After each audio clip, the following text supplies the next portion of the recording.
Mutane 62 da aka sace sun samu nasarar cika wandonsu da iska yayin da 'yan bindiga aka kai musu wani mummunan farmaki ta sama da ƙasa. Mutum 62 dai da 'yan bindiga suka yi garkuwa da su sama da wata guda sun samu nasarar tserewa bacin rundunar sojin sama da ƙasa sun kai wani mummunan farmaki a wani sansani na 'yan bindigar.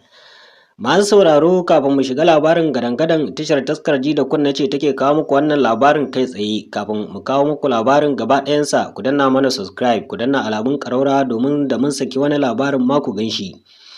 Mutum 62 dai da 'yan bindigan suka yi garkuwa da su sama da wata guda sun samu nasarar tserewa ne bacin rundunar sama da ƙasa ta kai farmaki sama da ƙasa a maɓoyar 'yan ta'addan a ƙaramar hukumar Ɗan Musa na jihar Katsina. Farmakin dai da aka kai a ranar Asabar da misalin karfe 5 na yamman nan ya gudana yayi bisa tsayayyun bayanai na leƙen asiri, inda dakarun sojin sama da na ƙasa suka haɗa kai wajen kai munanan hare-hare a ƙauyen Jigawa Sawai, wanda yake da iyaka da Zamfara. A cewar sanarwar da ma'aikatar tsaro ta harkokin cikin gida ta Katsina ta fitar, farmakin ya tilasta wa 'yan bindigar guduwa, lamarin da ya ba wa mutanen da aka yi garkuwa da su damar cika wandonsu da iska a cikin rudani. Sannan wasu daga cikin waɗanda suka tsere ɗin sun bayyana cewa sun rabu da juna yayin tserewan, amma an tattaro su daga sassa daban-daban.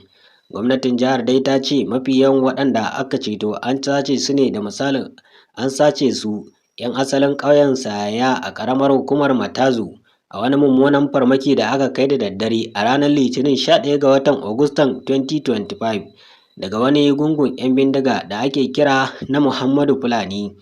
A halin yanzu dai mutum 12 daga cikin waɗanda suka tsere suna samun kulawar likita a asibitin Matazu, yayin da mutum 16 kuma ke sansanin soji na Kaiga Malamai.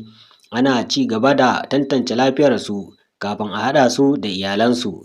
Kwamishinan tsaro Nasir Ma'azu ya bayyana cewa an tura sojan saman dai zuwa ƙananan hukumomin Matazu da Bakori domin daƙile munanan hare-haren 'yan bindiga da kuma tabbatar da zaman lafiya a yankin. Gwamna Dikko Radda ya yaba wa ƙwazon jami'an tsaro, yana mai tabbatar da cewa gwamnatinsa na da niyyar kawo ƙarshen ta'addanci a wannan jiha. Ya kuma tabbatar da cewa iyalan waɗanda aka ceto za a haɗa su da 'yan uwansu bayan an kammala duk wani bincike da jinyar da ake yi musu. In aka tabbatar da lafiyar su lau, a tabbatar da farin cikin su shine ganin iyalansu. Masu sauraro, a nan muka kawo muku ƙarshen wannan shiri namu na tsaro haƙƙin al'umma. Tashar Taskar Ji da Kunne ba ta ƙasa a gwiwa wajen ta shiga ta fita ta zaƙulo sabon labari. Sai wani lokaci za mu kawo muku wasu labaran. Mu ne muku fatan alkhairi. Wassalam.